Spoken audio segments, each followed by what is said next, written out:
Welcome into another episode of Coffee and Conversation with Coach Tony. Coach, how are you doing today? I'm doing good, Brian. It's been some time, but Yeah. good to see you again. Good to see you too. So, Coach, you guys started your 20 hours weeks a couple weeks ago. Can you just talk a little bit about what all that entails and what are some things you guys do as a team during those weeks?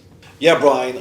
So we started about 3 weeks ago, 20 hours a week, back to a full slate of practicing. It's been great for us.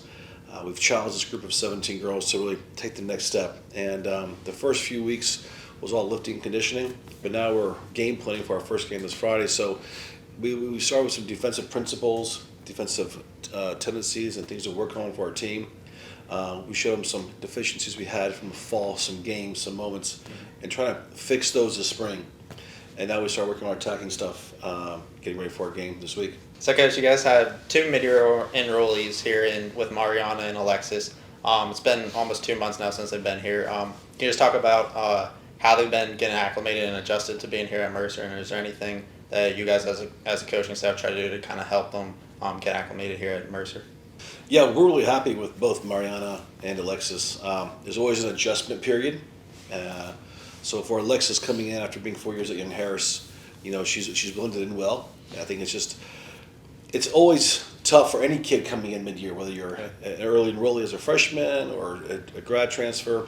You're trying to figure out your way, which group do you gravitate to and everything. But she's done well in practice. Each practice she's getting better and better, playing in multiple roles for us. So I think Friday will be a big test for her to see, because she was at that level, Division II. Now we're Division I, and she's on that side of the game. So we're excited to see what she brings to the table, but she's done some really good things in practice as of late. Mariana has also adjusted well, having played at the international level. I think it helped her deal with some of the speed and physicality. She's, again, with her too as well, a little slower, and as each session went on, she got better and sharper in every training, understanding terminology from Greek to English, tactics, how we do things a little bit differently here. Game's more physical here than it is back home there for her, or the speed of the play. So she was doing really well. She's gone now. She's been gone now for a few days with the Greek national team doing some friendlies in Europe, so she'll come back just in time for that. But I think both, we're really excited to see what they're going to do on Friday night. You guys play your first spring game this Friday against Georgia College. Is the biggest thing that you want to take away from, especially this first game here in the spring, just seeing the girls go out and play against another team and play together as a team for the first time since the fall? And then is there any kind of tactical changes that you want to try to make, whether it be formations or moving players around, or is it just kind of just go out and play and go from there? A little bit of both. It's been since January 8th. We've been playing with each other, competing with each other, lifting, conditioning. So it'd be nice to play against somebody else. And Georgia College is a good team. I mean, they went out and beat Catawba this past fall, who was second in the country. So it's going to be a tough challenge for us. From a mental standpoint, that's probably one of the bigger challenges always, is when on paper you think you're the better side, but their team brings the energy, because for them it's a big game. Right. Just like when we go out, let's say we go play Auburn or Alabama or Florida State, we raise the level a little bit. They might come down just naturally because who you're playing against. So we're going to challenge our team mentally to be engaged the whole 90 minutes with them, because they're a quality side. From a soccer perspective, the first thing and most important thing is to try and give kids minutes who didn't play a lot in the fall time, along with our returning players, to see who's developed in the course of the fall, through the winter, and now this past 6 weeks in spring season. So that's important to us. Yes, we'll try some different things, some new things. This is the time to try new little trinket plays and so forth, different formations you might want to do, and see if it works for you in your favor before you get into the bulk of the season in the fall time. So there's a few tricks up our sleeve. We'll pull out different games this spring, but we're really excited to see what this team does. They've been bottling up all this energy for this game, so we're happy to see what happens Friday night. And then the Oscars are coming up next week, so I was wondering, what was your favorite movie that you saw from this past year? Now, I saw just one movie that's up for the awards, Oppenheimer, and I thought it was a very good movie, very well written and directed.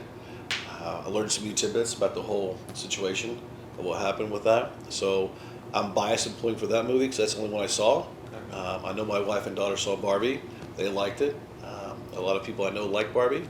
So, the Oscars, I think, is a neat thing. There's always a lot of movies I've never heard of before until I hear about the Oscars, then go watch them. So my hope is after this, as spring slows down, to try watching those movies on Netflix or whenever on Hulu or something like that. Coach, we got someone here on your staff here with us that we're going to bring on now. So we're going to bring on assistant or GA Dylan Patterson. Oh, I'm so nervous being on the other side of the camera. This is crazy.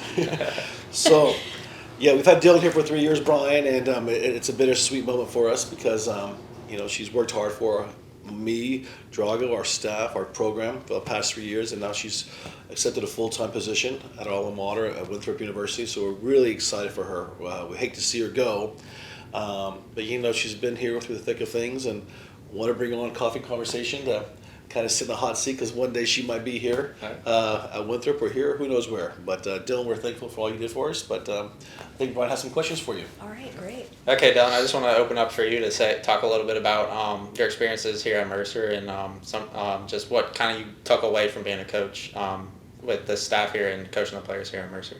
I love my time here at Mercer. I think working for Tony Drago and our former assistant Matt, I've learned a lot of stuff. I think this experience has been, challenging in some ways. It's been educational. It's also just been a lot of fun. I think this is a great staff to work for.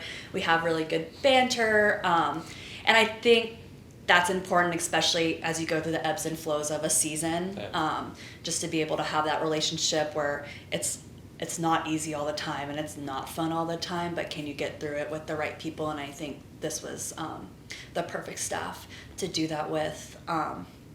And then my time in Macon, I've had a great time. I've made some really good friends, and then now friends who feel like family. This community is really great. Coaching on the club scene and getting to know people outside of Mercer has been good. It's also a really fun and exciting time to be in Macon, as they're revitalizing a lot of the downtown area, and there's new restaurants and places everything's popping up. So I think that's also been fun and a good distraction from soccer when you need a break from it. So it's been great. I've loved it. So Dylan, do you have a favorite moment from your time here at Mercer? If you can't pick one, do you have like a couple of moments over your time here that you just always will smile about and remember for a while? I've got a lot. I think making a first appearance on Coffee and Conversations is gonna be up there. I'm honored to be here. I'm normally behind the camera in the live studio audience, so this is a fun change. Lot of really fun moments. I think obviously winning games and that stuff is really fun. I enjoy the small moments. I'll miss those a lot, in practice. We've had some fun Easter egg hunts. We've done Halloween practices, stuff like that. I'll miss the road trips. I'll miss, playing games and hopping into practice, even though I'm really tired. I think, but this was a great group of girls. It's hard to, focus on one memory. And then can you just talk about what you love so much about coaching? And then do you see yourself staying in this profession for a while? I didn't always think I wanted to be a coach. I studied sport management in my undergrad.